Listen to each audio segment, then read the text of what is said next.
ലോക്സഭാ നിയമസഭാ തെരഞ്ഞെടുപ്പുകളിലെ വോട്ടർ പട്ടികയിൽ ക്രമക്കേട് നടന്നെന്ന പ്രതിപക്ഷ നേതാവ് രാഹുൽ ഗാന്ധിയുടെ ആരോപണത്തിൽ പ്രതികാര നടപടിയുമായി തെരഞ്ഞെടുപ്പ് കമ്മീഷൻ. കർണാടക മുഖ്യ തെരഞ്ഞെടുപ്പ് കമ്മീഷണർ രാഹുൽ ഗാന്ധിക്ക് നോട്ടീസ് അയച്ചു.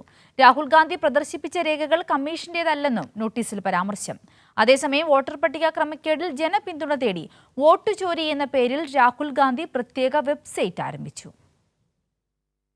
ലോക്സഭാ തെരഞ്ഞെടുപ്പിലും കർണാടക, മഹാരാഷ്ട്ര നിയമസഭാ തെരഞ്ഞെടുപ്പിലും വോട്ടർ പട്ടികയിൽ വ്യാപക ക്രമക്കേട് നടന്നെന്ന രാഹുൽ ഗാന്ധിയുടെ ആരോപണത്തിലാണ് കർണാടക തെരഞ്ഞെടുപ്പ് കമ്മീഷൻ നോട്ടീസ് അയച്ചത്.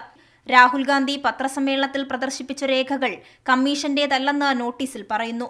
ശകുൻ റാണി എന്ന വോട്ടർ 2 തവണ വോട്ടു ചെയ്തെന്ന രാഹുലിന്റെ ആരോപണം തെറ്റാണെന്ന് തെരഞ്ഞെടുപ്പ് കമ്മീഷൻ വാദിച്ചു.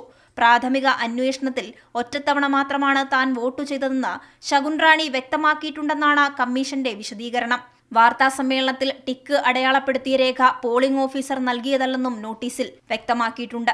ശകുൻ റാണിയോ മറ്റാരെങ്കിലുമോ 2 തവണ വോട്ട് ചെയ്തു എന്ന് തെളിയിക്കുന്ന രേഖകൾ ഹാജരാക്കിയാൽ വിശദമായ അന്വേഷണം നടത്താൻ തയ്യാറാണെന്നും കമ്മീഷൻ വ്യക്തമാക്കി. കർണാടകയിലുള്ള നിയമസഭാ മണ്ഡലത്തിലെ വോട്ടർ പട്ടിക ക്രമക്കേട് ഉയർത്തിക്കാട്ടി രൂക്ഷ വിമർശനമായിരുന്നു രാഹുൽ ഗാന്ധി നടത്തിയത്. ഡിജിറ്റൽ വോട്ടർ പട്ടിക പുറത്തുവിടണമെന്നും രാഹുൽ തെരഞ്ഞെടുപ്പ് കമ്മീഷനോട് ആവശ്യപ്പെട്ടെങ്കിലും മറുപടി ഉണ്ടായില്ല. അതേസമയം വോട്ടർ പട്ടിക ക്രമക്കേടിൽ ജനപിന്തുണ തേടി വോട്ട് ചോരി എന്ന പേരിൽ പ്രത്യേക വെബ്സൈറ്റും ആരംഭിച്ചു. വോട്ട് കവർച്ചയിൽ തെരഞ്ഞെടുപ്പ് കമ്മീഷൻ മറുപടി പറയണമെന്നാവശ്യപ്പെട്ടും ഡിജിറ്റൽ വോട്ടർ പട്ടിക പുറത്തുവിടണമെന്നാവശ്യപ്പെട്ടും പൊതുജനങ്ങൾക്ക് വെബ്സൈറ്റിൽ രജിസ്റ്റർ ചെയ്യാം.